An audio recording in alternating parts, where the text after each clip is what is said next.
Coucou les gars, de retour pour une nouvelle vidéo. Alors, il y a quelques jours, j'ai fait un post sur Instagram dans lequel je demandais pour la prochaine story time, vous voulez que j'aborde quel thème? Pour la majorité, ils m'ont dit d'aborder comment pécho les meufs. Comment pécho les meufs. Cette story time là, je vais la faire. Mais déjà, vous devez savoir que moi-même, depuis que je suis arrivé, j'ai pas encore dragué. Voilà, donc ça va être compliqué de vous entretenir sur ce point-là. Mais j'ai trouvé plus important d'aborder ce sujet-là aujourd'hui. Comment votre petit talent que vous avez, que vous négligez tant, peut vous rapporter de l'argent ici en France et vous rendre indépendant. Voilà, donc j'aborde le sujet après le générique.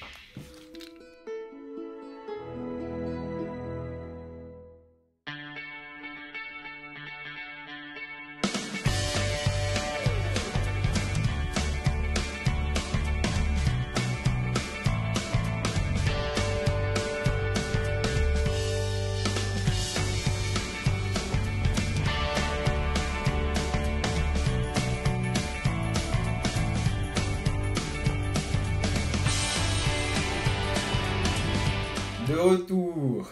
Alors, la plupart des gens qui viennent ici en France, la plupart du temps, ils ont pour objectif de se trouver un job étudiant pour avoir de l'argent et tout. Voilà, moi pratiquement, depuis que moi je suis arrivé, moi j'ai pas vraiment fait de job étudiant. Voilà, j'ai pas vraiment fait de job étudiant. J'ai fait quelques petits contrats d'intérim, c'est-à-dire je vais pour travailler peut-être sur 2 jours et puis après basta. Voilà, parce que en annexe, j'ai quelques petits talents que j'arrive à exploiter pour pouvoir me faire des revenus. Donc, quel que soit le talent que vous avez, aussi petit soit-il, si vous savez l'exploiter, ça peut être source de revenus. Moi, par exemple, je vais parler de moi. Voilà, loin de moi l'idée de me vanter et tout. Mais vous pouvez remarquer déjà qu'il y a plein de personnes qui font des chaînes Campus France sur YouTube. Vous pouvez remarquer que déjà, il y en a plein. Il y en a plein. Mais pour la majorité des personnes qui me suivent, quand ils m'écrivent et tout, ils trouvent beaucoup plus explicites mes vidéos. Ils trouvent beaucoup plus convaincantes mes vidéos. Alors que souvent, j'aborde les mêmes thèmes qui ont déjà été abordés par certains. Souvent, on dit la même chose. Mais comment ça se fait que moi, on dit pratiquement les mêmes choses. Mais comment ça se fait que moi, ils me trouvent beaucoup plus convaincant que d'autres? Parce que moi, le petit talent que moi, j'ai eu la chance d'avoir, c'est de savoir parler. L'art de convaincre. C'est le petit talent là que moi j'ai eu, que j'arrive à exploiter actuellement. Ce que vous ne savez pas actuellement, j'ai créé ma chaîne YouTube le 1er novembre 2019. C'est-à-dire que ma chaîne YouTube n'a pas encore 1 an. Et actuellement, j'ai près de 6500 abonnés. Chose que certains n'ont pas encore réussi à faire en 1 an. On aborde les mêmes thèmes, sauf que moi, j'ai la chance de savoir parler. Et en plus de cela, vu que mes abonnés sont en constante évolution, voilà, j'ai pu faire un partenariat avec YouTube. C'est-à-dire, quand vous regardez mes vidéos, pour la plupart, vous allez remarquer qu'il y a des publicités qui passent sur mes vidéos. Vous allez pouvoir remarquer ça. Eh bien, c'est juste parce que YouTube me paye. Voilà. Les publicités qui passent, que vous regardez, c'est parce que j'ai fait un partenariat avec YouTube. Vu que mes abonnés sont en nombre croissant, sont en évolution, YouTube fait passer des publicités pour toucher un grand nombre de personnes. Eux, ça leur rapporte de l'argent et moi aussi, ça me rapporte de l'argent. Certes, actuellement, je ne touche pas assez comme les grands frères, les Kevin Aubin, les Axel Merrill et tout. Mais pour quelqu'un qui vient de débuter, pour quelqu'un qui n'a même pas 1 an dans le domaine de YouTube, ce que j'arrive à avoir en restant chez moi, dans ma chaise que vous voyez là tous les jours, j'ai rien envie à personne. Parce que, regardez, regardez, un truc simple. J'aime pas trop parler de ça, mais genre, je veux juste vous faire prendre conscience que le petit talent que vous avez, si vous savez l'exploiter, ça peut vous rapporter de l'argent. Un tout petit truc simple, avec 6000 abonnés seulement que j'ai sur YouTube, de la période de mars à avril, YouTube m'a payé 171 euros. 171 euros, c'est-à-dire, je ne fais que m'asseoir là devant vous, vous expliquer des trucs, et puis moi, on me paye. Alors que moi, j'ai des amis qui sont en train de travailler actuellement, en train de galérer pour pouvoir faire les jobs étudiants et tout. Mais moi, je suis assis dans ma chambre et on me paye. Parce que le talent que j'ai, le tout petit talent, c'est le fait de savoir parler aux gens, je sais l'exploiter. Si vous avez un petit talent, aussi petit qu'il soit, Ne le négligez jamais. Réfléchissez toujours à comment vous pouvez faire cela pour que ça tourne à votre avantage. Et le deuxième fait aussi, le deuxième avantage, pardon, que mon petit savoir parler me confère, c'est de la crédibilité. Voilà. De nature, je ne suis pas escroc et tout. Et cela m'a permis, en tout cas, lorsque j'ai monté ma structure EK France Consulting, pardon, cela m'a permis d'avoir pas mal de clients. À la base, je ne voulais même pas faire de structure, je ne voulais pas faire un truc payant. Mais à la longue, j'ai vu qu'il y a certains gars qui se fichaient pas mal de ma gueule, quoi. Voilà, donc j'ai décidé de le faire payant, mais genre à prix étudiant. Et ça m'a rapporté pas mal de personnes parce que par ma simple manière de parler, j'arrive à vous convaincre que je maîtrise le domaine dans lequel j'ai décidé de faire des vidéos. Donc c'est ça en fait, le petit talent que j'ai là de convaincre fait que j'arrive ici à m'en sortir sans problème, sans faire de véritable job étudiant. C'est vrai, actuellement les frontières sont fermées, donc mes activités ont ralenti, mais n'empêche que j'ai un tout petit talent que je sais exploiter. Et puis le but aussi c'est quoi? C'est d'exploiter son talent, le talent qu'on a en restant soi-même. Voilà, parce que moi, les gens qui m'écrivent en général, ils aiment ma manière d'être. Parce que c'est vrai que je suis en France et tout, mais comparé à certaines personnes qui sont ici, moi, je ne cherche pas à faire le malin devant vous. Je ne cherche pas à vous vendre du rêve. Je ne cherche pas à vous dire que ouais, la France est comme ci, ouais, la France est comme ça. Moi, je vous dis la réalité telle qu'elle est. Et puis, on avance. Donc, c'est en fait aussi ma franchise et tout. En fait, le but, c'est de savoir utiliser le petit talent que vous avez tout en restant honnête. Voilà, tout en restant honnête. C'est le but.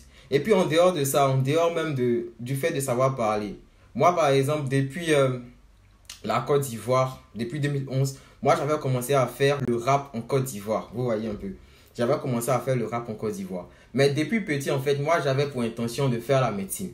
Depuis petit, moi, j'avais pour intention de faire la médecine. Et je me suis vite rendu compte, en fait, que un statut de médecin associé à une image de rappeur, ça ne va pas coller. Certes, en France, ça peut se faire. En France, ça va passer parce que les gens ils ne jugent pas l'apparence. Mais en Afrique, ça ne peut pas coller. Parce qu'ils ne vont même pas chercher la capacité intellectuelle que tu as. Ils vont juste se mettre sur l'image qu'ils voient en fait. C'est-à-dire, ils ne peuvent pas imaginer un rappeur étant médecin. C'est pas possible. Donc, j'ai su que ça, rapidement, ça allait me causer un problème. Alors que la musique, en fait, c'est un domaine que j'affectionne énormément. Donc, j'ai très vite compris ça et je me suis dit, mais attendez, comment continuer à faire ce que j'aime, mais en étant à l'abri des projecteurs? Donc, j'ai essayé de réfléchir et j'ai vu qu'il y avait une autre option qui est le beatmaking, c'est-à-dire l'arrangement de son. Pour quand vous écoutez les Dadju et tout, vous écoutez, vous êtes content, il y a la mélodie en bas, non et tout. Voilà, ce sont les arrangeurs de son qui le font. Ce sont les arrangeurs de son qui le font. Donc, depuis 2015, moi, je me suis mis au travail sur cette histoire d'arrangement de son. J'ai pratiquement laissé tout ce qui est rap, R&B et tout. Voilà, je me suis mis au travail sur cette histoire d'arrangement de son. Au début, c'était pénible. Voilà, au début, c'était pénible parce que les gars, en fait, quand tu essaies de créer quelque chose, tu n'as pas de soutien. Ils préfèrent partager les vidéos de ceux qui ne connaissent pas que de partager même les vidéos des personnes qui connaissent. Voilà, c'est comme ça que l'être humain est, surtout en Afrique, on se connaît. Voilà, donc au début, je peinais un peu. Et j'avais pas vraiment de soutien lorsque j'étais en Côte d'Ivoire. Mais lorsque je suis arrivé ici, c'est vrai que ici, j'ai pas de grand matos. C'est toujours ma chambre, je ne sors pas. J'ai un micro, j'ai un piano, j'ai un isolateur de salle. Et ici, je vous dis, pour arranger le son d'un petit rappeur ici à Caen, c'est pas moins de 100 euros. Si j'ai 5 artistes dans le mois, ça me fait 500 euros, sans mettre les pieds dehors. Ça me fait 500 euros dans le mois. C'est-à-dire que si dans le mois, j'ai eu 5 personnes dont j'arrange les sons. Et puis ça, c'est parce que genre, je ne suis pas passé pro et j'ai même pas envie d'être professionnel dans le domaine. Parce que moi, j'aime ça, mais c'est juste un passe-temps. Voilà, c'est juste un passe-temps pour moi, mais c'est un talent que j'ai. Voilà, j'ai jamais fait d'école de musique, rien de rien. Mais j'arrive quand même à faire des productions musicales pas très mal. Voilà. Donc ça aussi, je sais l'exploiter. Ici à Caen, tu vas faire l'arrangement de son de quelqu'un, c'est pas moins de 500 et de 100 euros. Si j'ai 5 dans le mois, ça me fait 500 euros. YouTube, ça ajoute dessus, je suis près de 600 euros. Sans oublier les revenus que j'ai avec ma structure EK France Consulting. Vous voyez que j'arrive à faire tout ça, en restant dans ma chambre. Parce que les petits talents que j'ai su les exploiter. Donc, si vous avez des petits talents et tout, c'est le moment pour vous de réfléchir à comment les mettre en pratique. À vous de réfléchir à comment vous pouvez tourner ça à votre avantage. Moi, j'ai des amis, des filles qui sont ici, qui ont la chance de savoir tresser. Vous voyez? Ici à Caen, même pas à Caen seulement, pratiquement partout. Lorsque tu vas dans un salon de coiffure, pour te faire de simples nattes, des vanilles ou te faire friser les cheveux, ils vont te dire au minimum 50 euros. 50 euros et ça, on compte même pas les mèches. Les mèches, par exemple, un paquet, et ça, c'est quand c'est en caoutchouc, un paquet, ça te fait 4 euros. Pour les filles qui ont, excusez-moi du thème, qui ont des têtes assez... vous allez prendre combien de paquets et tout. Vous voyez un peu. Donc, mes amies, là, elles ont compris ça. Vu qu'elles savent tresser, elles ont compris qu'ailleurs, ça n'arrange pas trop. Donc, elles tressent les gens, elles le font à 25 euros. Et ça rapporte parce qu'elles savent le faire, même si elles ne le font pas très bien, comme celles qui ont les salons de coiffure et tout. Mais le résultat, il est quand même pas mal. Et ça rapporte. Elles arrivent à se faire des sous avec 250 euros le mois. C'est pas mal. 250 euros le mois, c'est pas mal. Le but, en fait, c'est de ne pas vouloir avoir beaucoup lorsqu'on vient de commencer. C'est tout. La patience. Et puis de savoir avec qui tu traînes. Parce que, comme je le dis toujours, c'est la récréation qui nous mélange dans la cour de l'école. Sinon, quand on sonne, chacun connaît sa classe. On est ensemble, on n'est pas mélangés. Il y a des gens qui sont ici, là. Eux, leurs parents peuvent les envoyer 1500 euros par mois. Eux, tu vas les suivre. Eux, ils sont toujours dans l'anniversaire. Ils sont toujours en train de kiffer, en train de fumer chicha quelque part. Toi-même, tes parents t'envoient même pas les 615 euros. Toi, tu vas les suivre. Tu vas les suivre. Maintenant, tu es tellement aussi paraître que lorsque tu vas travailler à la sueur de ton front, eux, ils font les bêtises. Toi, tu les suis. Alors que eux, on leur a envoyé. Toi, tu travailles dur pour l'avoir. Donc, il faut être conscient aussi. Il ne faut pas genre se... En fait, il ne faudrait pas que la France, en fait, vous monte à la tête. Vous n'avez rien à prouver à ceux qui sont restés au pays. Vous n'êtes pas mieux qu'eux. Nous sommes tous pareils. Nous sommes tous pareils. Ça ne sert à rien de faire croire aux gens qui sont au pays que vous avez une vie de vraiment waouh, alors qu'on sait comment vous souffrez ici pour avoir de l'argent. Voilà, c'est un peu ça. Donc, le but, en fait, c'est d'exploiter ton petit talent en étant honnête et en ayant les pieds sur terre. Voilà. Moi, je suis arrivé ici. Moi, je peux dire que je suis pratiquement... le seul Benguis, parce que ceux qui viennent en France, en Côte d'Ivoire, c'est comme ça on les appelle. Le seul Benguis qui n'est pas choco. Genre, quand il dit choco, genre qui n'est pas hyper stylé, qui n'est pas... Voilà, vous voyez un peu, non? De toute façon, les autres sont, comme vous les voyez dans les photos, ils sont hyper frais et tout. Moi, je peux dire que je suis le seul Benguis qui n'est pas comme ça. Parce que moi, je me vois mal. Avec tout l'effort que moi, je fais là, hein? D'abord, l'argent que je gagne, je peine à pouvoir gérer mes dépenses quotidiennes, à dépanner un peu ma vieille, ma maman qui est à Abidjan, et puis je vais prendre cet argent là pour aller m'acheter une chaussure de 300 euros alors que je peux avoir une chaussure de 25 euros. Je ne peux pas le faire, désolé. Je préfère rester villageois. Je préfère ça parce que moi, je ne sais pas, j'ai quoi à prouver à qui que ce soit. Rien. En suivant les autres, qu'est-ce que je veux montrer aux gens au pays? En faisant les snaps assez beaucoup dans les vrais coins et tout, qu'est-ce que je veux montrer aux gens au pays? Rien du tout. Voilà, on est ici, comme je le dis là, on est ensemble mais on n'est pas mélangés.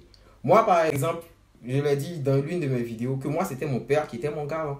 J'avais qu'un seul garant et j'ai eu le visa avec.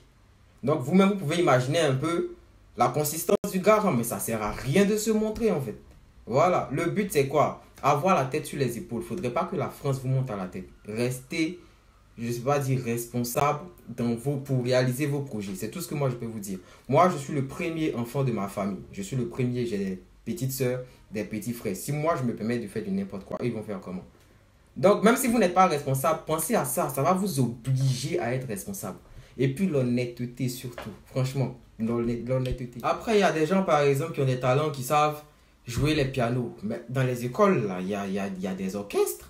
Vous pouvez intégrer le club. On vous prend pour aller jouer. C'est pas gratuit. Ici, rien n'est gratuit. On vous prend pour aller jouer, vous serez payé. Il y a certains qui sont hyper forts dans le football et tout. Il y a des compétitions interuniversitaires où lorsque vous partez jouer, il y a des recruteurs qui sont là. Moi, j'ai un pote qui était ici, qui est venu, qui fréquente à Paris. Lui, il est venu, il faisait le droit, mais il est hyper fort dans le foot.